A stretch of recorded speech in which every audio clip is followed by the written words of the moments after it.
Up+Adam. Tractor systems are offline.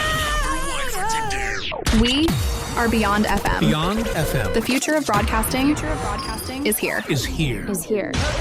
Up+Adam with Adam Montiel. It's community content from Concentrate. It's Up+Adam with Adam Montiel. Some say life is where it begins. Straight to the stars is where it ends. Yes, some say life is just where it begins. Straight to the stars is where it ends. Only to start again. Happy Friday, and thank you for being Up+Adam. My name is Adam Montiel. A gorgeous weekend here. The breeze is kind of wearing out a little bit.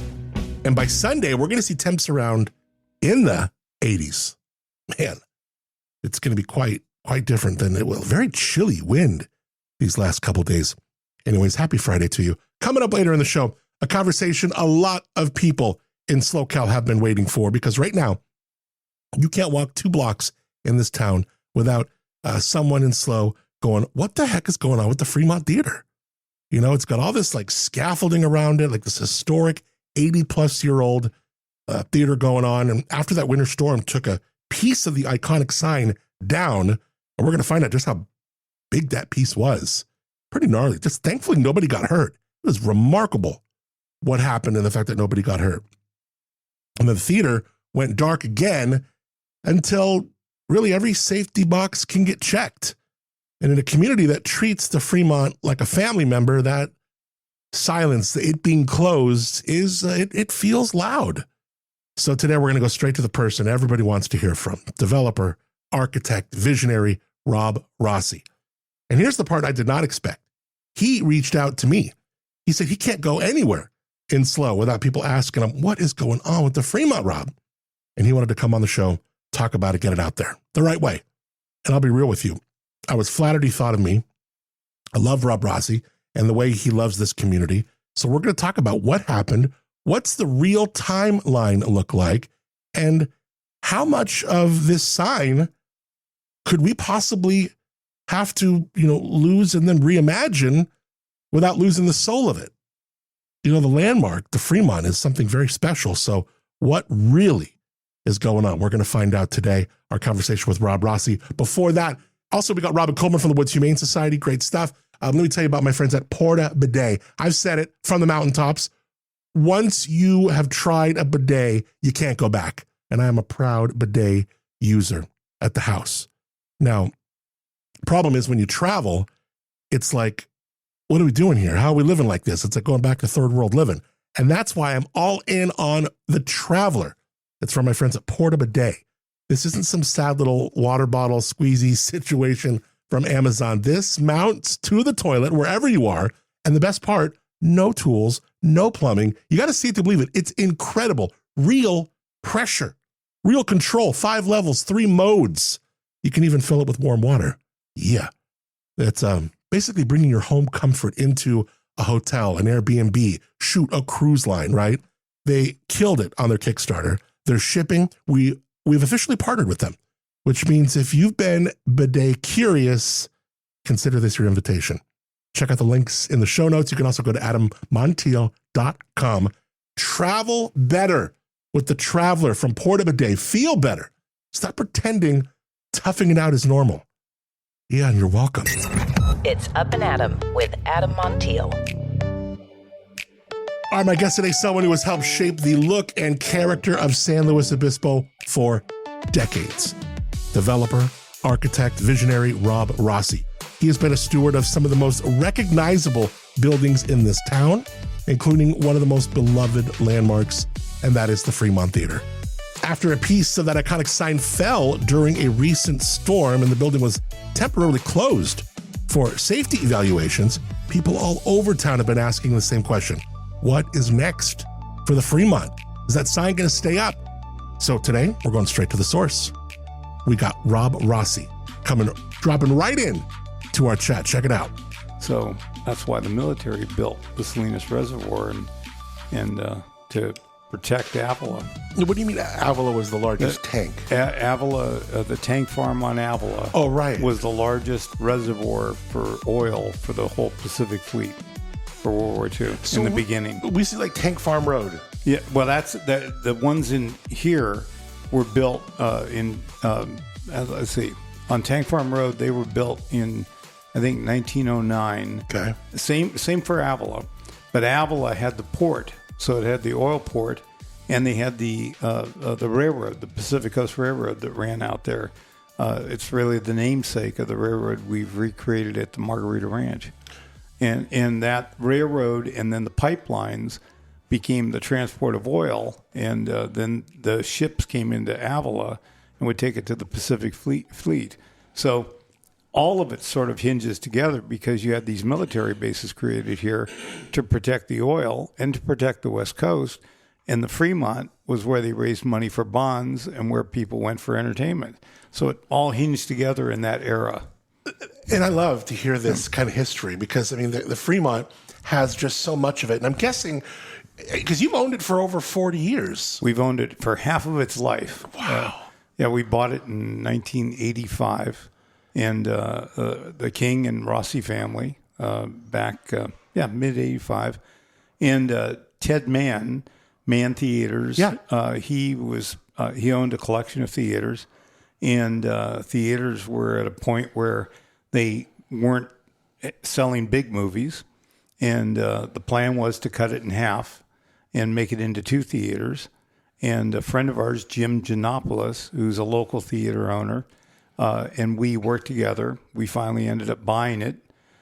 Just before that, the Obispo Theater on the other corner, across from what today is Blue, existed, and in 1975 or 76, I believe it burned down, and it was the only other large movie house. And in between, Madonna Plaza was constructed, and a small theater was built there, and that was Jim Giannopoulos's. And so he was active in the theater business, and we liked the theater business, and we wanted to keep it downtown. And we thought it was important socially and culturally, as well as just from a business standpoint. And so we owned the adjoining properties, which we still do, and we created what we called Mission Cinemas. And the theory was that you'd have a large movie come out, like Star Wars, and it would run its course in a big house like the Fremont that could seat 1,000. But as soon as that population started to wane, you'd move the movie to another screen and bring in, hopefully, another big movie. And that functioned pretty well for a long time. And it was always a combination of live theater. It had a small stage. And in fact, Bonavola, the restaurant next door, was originally constructed on the plans as the dressing room for the theater, for the artists. And it had a lot of the original projectors back then. They were carbon arc. We've saved those. Today it's digital. We do show movies. We have the film festival there. I got to say, I know someone who has been really integral in building the digital projection. Yeah. And I can't think of the company's name right now. It's slipping my head. But they're local. Yeah. And he's a dude who actually was telling me about like when, Peter Jackson had the Lord of the Rings, and we were one of the only ones to have this certain kind of frame rate with this thing.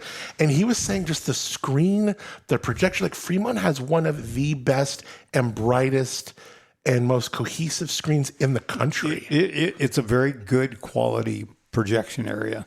And then when we improved the stage for live performance, we made sure we did it in a way that didn't take away from the visibility of the screen. It's incredible. The original theater, I think, sat 1,060, and we've reduced that to a little under 1,000.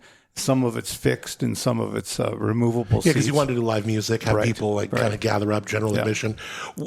So much has changed with cinema, with theaters. Has that kind of broken your heart a little bit? I mean, after COVID, the movies have changed, and then you have the streamings, the services coming in, and the game is a little different. It is different. We have the latest technology in there as well as being an antiquity. And I think it's all going to continue to morph. I think there could be large shows that we do on a pay-per-view basis, but we certainly are. The majority of it today is live entertainment. Yeah, and we've had some. I know you saw the recent group, the Foo Fighters, there, but we've had John Anderson with Yes moved here long ago. And, Right. we had Yes in there for a couple of weeks, and they actually were downtown practicing for more than a year in so one of cool. our buildings. So it brings a nice cultural aspect to Yeah. town. Did you see the Foo Fighters? Oh, yeah. I should have called you for a ticket. Oh, I don't know that I could have gotten you in, but Come on, you're Rob Rossi. Of course you could have, right? I snuck in late. Yeah. I'm sure. But, I love it. Well, look, when people hear Fremont, it's really not just a building. It's first dates, like you mentioned. It's film fest nights. I hosted almost 10 of those surf nights there. Countless, Q&As with like Josh Brolin and Yep. Jeff Bridges. It's amazing. You think of the concert sweat. You think of that marquee glow. There's so much going on there. When that piece of the sign came down, what was your very first thought? Like as a human, not even as an owner. Well, our first thought was we were thankful no one was hurt. It happened in the middle of the night. It was a torrential storm and very high wild. winds. It was. And a number of pieces toward the top dislodged. There were cracks that we knew, and we had caulked them before, but obviously it wasn't attached as well as we had hoped. And then it caused further disruption because once that piece was removed, it's weakened other areas. And so that's what's being currently reviewed for how to repair it. What actually fell down? Like a piece of the sign, just concrete? What was Enough it? concrete to fill a 50-gallon drum. Stop it. Yeah. Stop it. In different pieces. And Wow. it fell and it hit the lower marquee, broke some of the neon and some of the metal work. But again, no one was there. Thank God. No one was hurt. And so now we've built protection for the pedestrians, put the scaffolding up to do the repair. And I think in the next day or so, we hope to have better definition of the scope of that repair. And we hope to be reopened within a matter of weeks.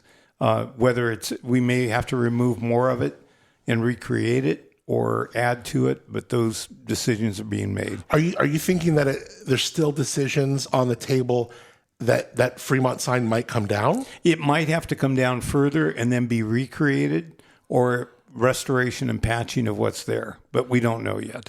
Is that It's concrete. I mean, it yeah. it was built. The architect Charles Lee in the 1940s was known. In fact, this is one of the last Art Deco theaters of its nature, and Heisenberger did the interiors. And you can see how it's all handcrafted. Right. And it's 75 feet in the air. That portion alone weighs tons. And we want to make sure it's safe, and both for the building as well as the patrons. So let's say you find out you have to take that big Fremont down.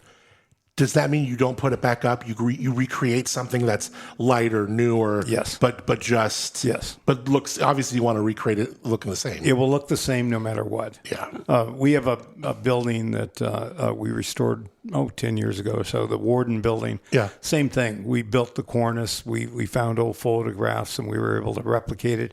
But it's made out of aluminum, foam, and other materials. Does a part of you almost kind of want, like...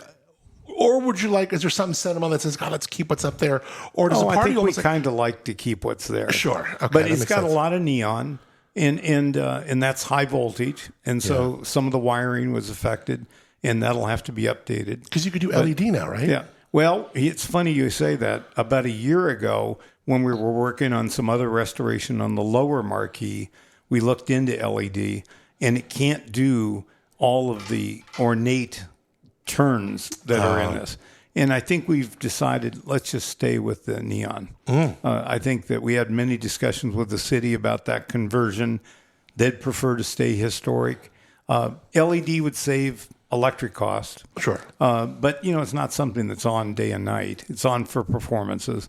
There's been pieces that have been broken over the years. We've continually repaired. We're going to go through all of it now. If you had to put you had to guess where things are at, the conversations you've been having with your team, your engineers, would you say that it's leaning towards probably needing to come down? Or do you really feel there's a fight to save it? I think we're going to have to take the top part of it off. How far? But that's about it. I mean, the top portion of the vertical element is going to have to come down. Like down to one of the letters, or there's the very tippy It's top? going to come down for a few letters because there's steel inside. It's basically a concrete wall below it, a steel structure, and then concrete and plaster over that with the neon sign. And so it would be almost impossible to replicate it today. Right. So whatever we do above it will probably be done in lighter materials. Okay, so everyone wants it open. Nobody wants a shortcut, though, that puts anybody or anything in danger. What is the hardest part of holding that line between iconic and public safety? Well, there's a lot of people involved in that conversation. I have to say the city's been Johnny on the spot. It's been really enjoyable in this awkward moment dealing with everything because they've been very workable and available. And then we've had consultants that they've recommended, and we've been working with them on different ideas so that they're all considered. And I think at this point, we're just working through what the options are and comparing it to the situation. Safety will always rule. But again, it's a 1940s building. It wasn't built today.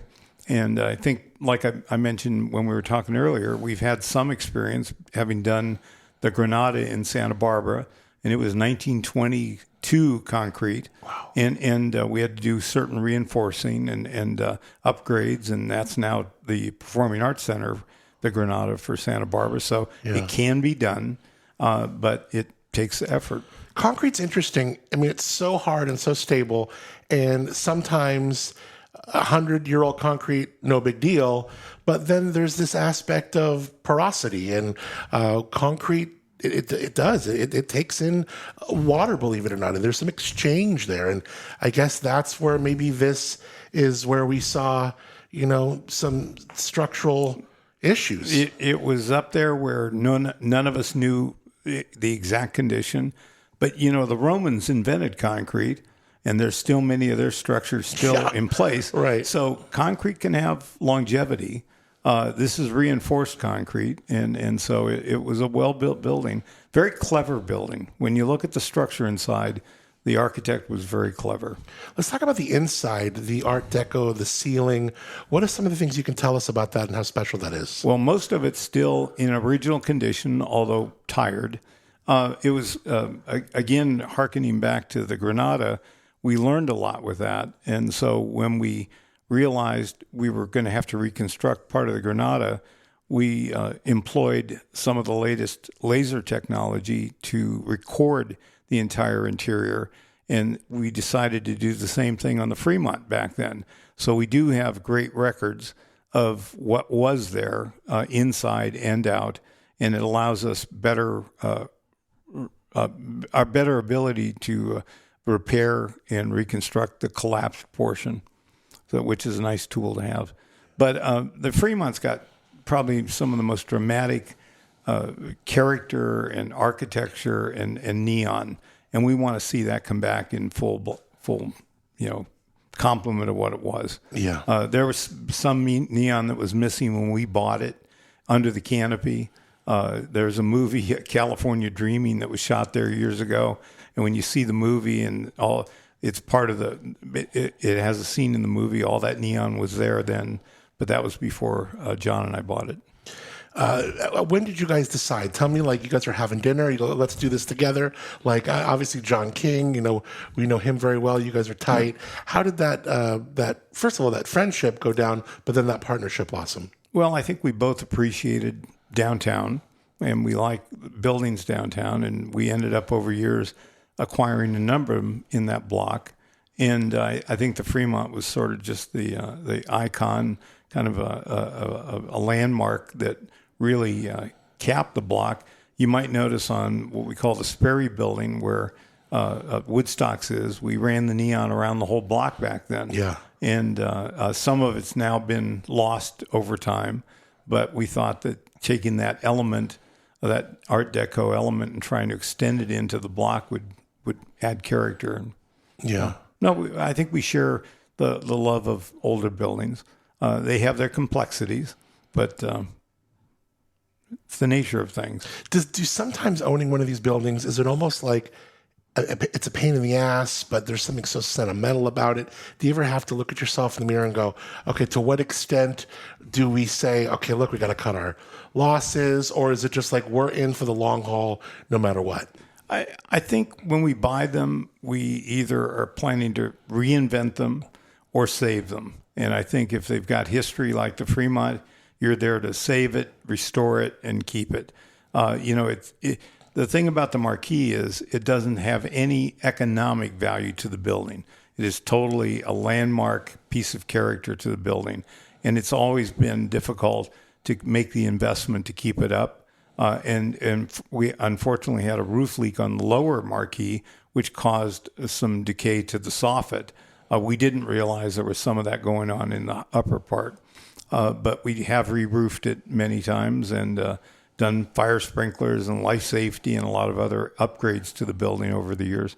But this will probably be the most significant effort. And when you talk about the lower marquee, that's kind of the tri-facing where the words are. Yes. Foo Fighters tonight, right? Yep. That, and then the upper marquee, obviously that vertical FREMONT that's going up and down. Yep. The vertical blade is a part of the building, and it's made of concrete and plaster and steel. The lower marquee is metal and attached to the building. And so they work conjunctively, but they are separate. And that's kind of where we're having a problem with that upper marquee. Yes. Yeah. Yeah. And that's really the legendary piece. That's that historic piece. A big part of the character. Yeah. Now take me inside to these meetings, because most of us will never get into those back rooms, the reports, the photos. Like when the engineers start telling you like they're using words like instability, risk, or what did they show you that first made you go, oh, damn, we're talking about some real big stuff here? Well, you measure different things. You look at the quality of the concrete and the steel and decay that happens just with anything over time. And then you also look at the original design and compare it to today's standards and risks. And so there's issues of seismic and overturning and as well as weight. The bulk of the theater is in fantastic condition. You might remember, 5 years ago, Leanne did the mural on the back. Yeah. And we love it. And it really added a character to the rear of the theater. Yeah. But that all concrete wall is in great condition. And the trusses and all of the interior structure look to be in excellent condition. So I think it's been kept up well. Obviously not every part of it as well as we'd hoped. There's where people get, like even me getting curious, the public, they want a timeline. They want a price tag. Like this is like a kitchen remodel or something. Obviously, we're talking a lot big. What is the reality of paying for a historic fix like this where fast and right is probably rarely cheap? It's certainly not going to be cheap. We are in the process of pursuing grants, particularly to help on the neon. The structure and all, I don't know what might be available there, but we're prepared to undertake it on our own. We're in for an insurance claim, and we'll see how that goes too. But we expect that whatever direction it goes for restoration and repair, we hope within a year it'll be back looking like new. Better than it was. Yeah. Now, you mentioned to me when we were talking on the phone that you can't go anywhere out and about without people asking you, Rob, what is going on with the Fremont?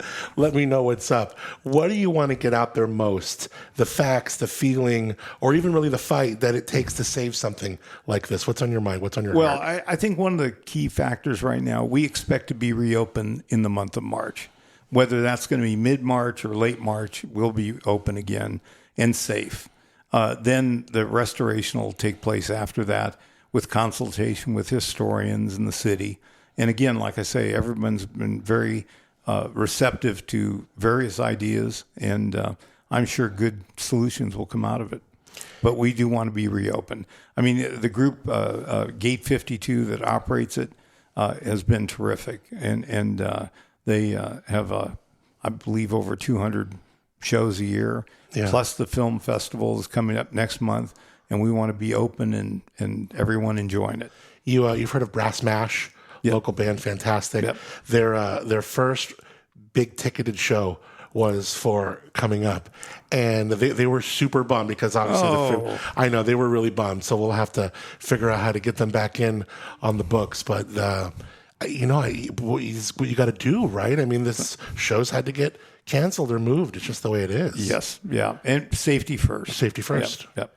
You know, the Fremont was designed, like you said, 1942? It was 1940 by this S. Charles Lee, and he's done a lot of theaters throughout California, mostly. And it was one of his last large theaters. And then Heisenberger is the artistic firm that did the murals inside and the sconces and all. And again, a lot of that's been repaired over the years, and we've left all of the original paintwork as it was, which is tired, but you can't really restore it other than to clean it. Yeah. Well, you'd have to get like Hearst Castle people up there on scaffolds, little teeny brushes the way they do. I mean, you imagine how hard it is to get these things done like that.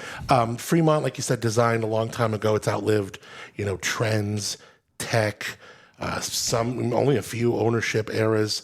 What promise do you think a landmark makes to a town? And then what promise does a town make back to it? Well, in this case, and I'll compare it also to the Granada in Santa Barbara, I think you've got the ability for it to become part of an arts district that spans through Mission Plaza and goes down and picks up the new Little Theater when it's built, and the art center in between. And I think it sort of bookends the downtown. And I think it's really not only a landmark as far as itself, but it becomes part of an overall landscape. And we want to see that be. We want to see the next 100 years. Yeah, right. Yeah. Right. I like the way you look at that. And someday soon, look, people are going to be walking under that marquee, and they're not even going to think twice. What do you think that reopening night will feel like? Not like in marketing terms, but just like as a community member. Oh, I think it's going to feel great because it when that neon is fully lit up, and I only remember it from college, it's spectacular. And only about 70-80% of it's there right now. So we'd like to see it all there. Yeah. I love what you have on there now. It's just a flesh wound. Yeah. Who thinks of some of these things? I don't know who came up with that, to be honest. One of our folks. Yeah. And it's great. I love it. Yep. It's great. I've seen it make like all the different articles where everyone's, reporting on it. And you're getting reports on this far and wide. I mean, like you said, this is a really historic building. We're talking an over 80-year-old theater. Yeah. And it's got a lot of character to it. It's meaningful. It is. It is. And it's funny. I think there was probably a period of time that it looked old and antiquated when I was in college. And now it's really come back in full bloom. Funny how time does that, right? It does that. And now it's all like, oh, damn, music does that too, where you're like, I don't know. Then you're like, later on, you're like, oh, this stood the test of time. It's even better now. Yep. All right. So let's wrap up and let's break some news. We really don't know. So I kind of want to what we think some of it might be coming down, but we don't know if it's all of it. And we're just kind of, we're in a wait and see kind of thing, but we've had to remove about 7 or 8 feet of the concrete. And I think we'll have to remove more to get to the steel. And that's, unfortunately, maybe a bad analogy, but it's like, when you go in for an operation, you never know how far the physician's going to have to go. So we're letting the quality of what we find dictate how far we go. Do you get to a certain point and just like, well, we're already at Mont. Let's just take down Mont. Or do you go like, we're on Aunt?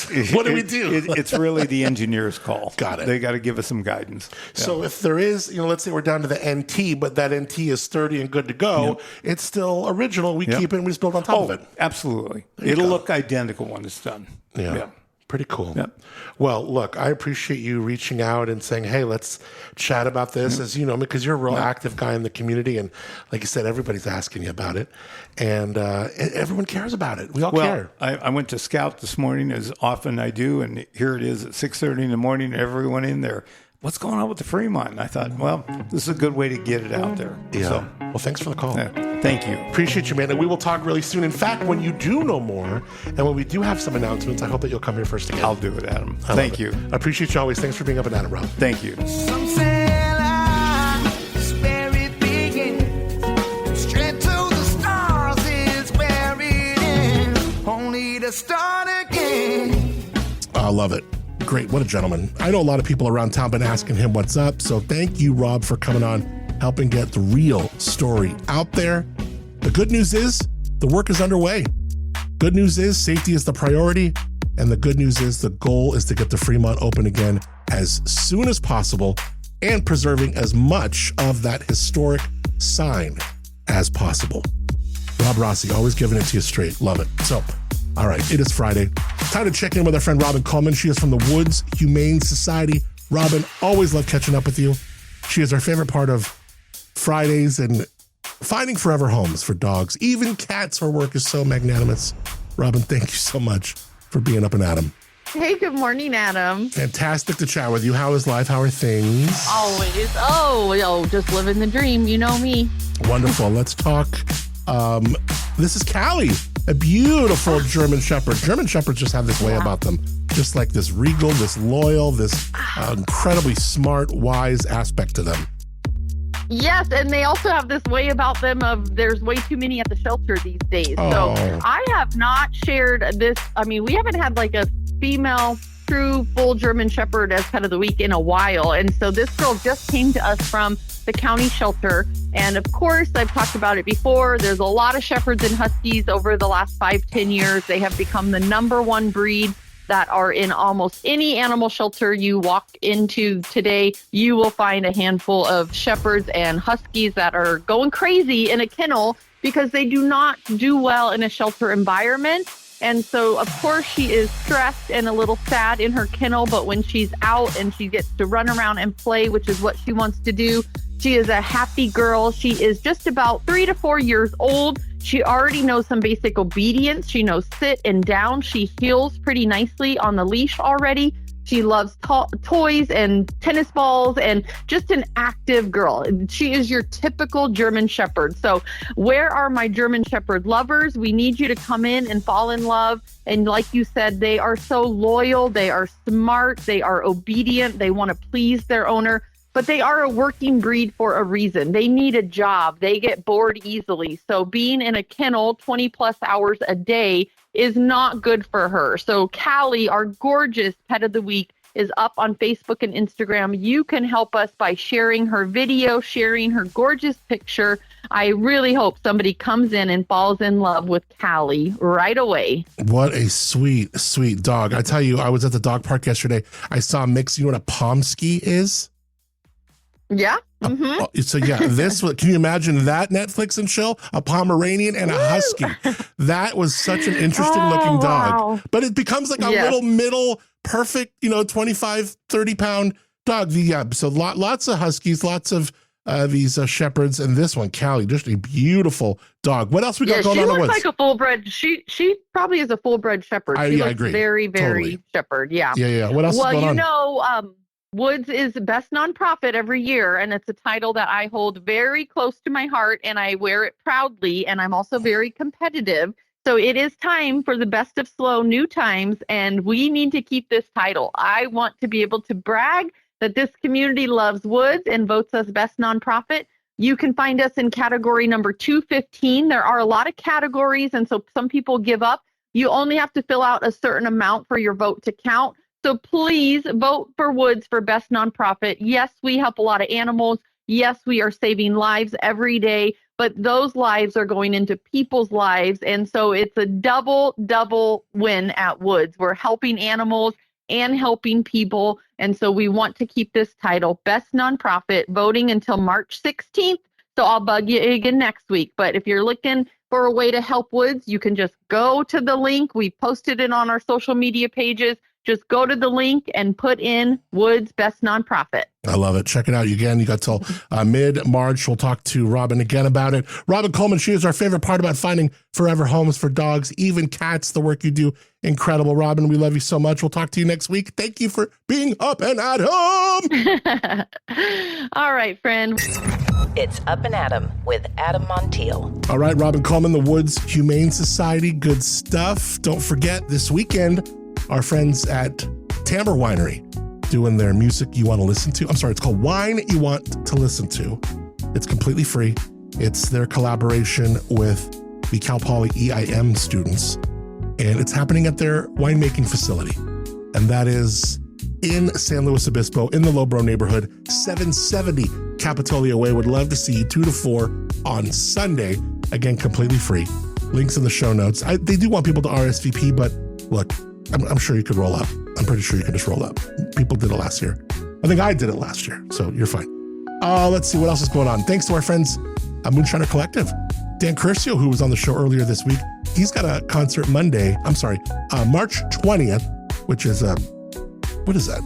2 weeks from today, Friday, March 20th, Slow Brew Rock, brand new music, new EP, moonshinercollective.com to get your tickets. And I thank them for having original music on this show called Start Again. Also to you, thank you to you for rating, reviewing, subscribing to what's going on here, sharing it with other folks, sharing the community. It means a ton. Have a great weekend. It's going to be beautiful. Just like you. Till Monday, I'm Adam Montiel. Thanks again for being Up and Adam. Some say life is where it begins. Straight to the stars is where it ends. Only to start again. Let's start again. We'll start again. Let's start again.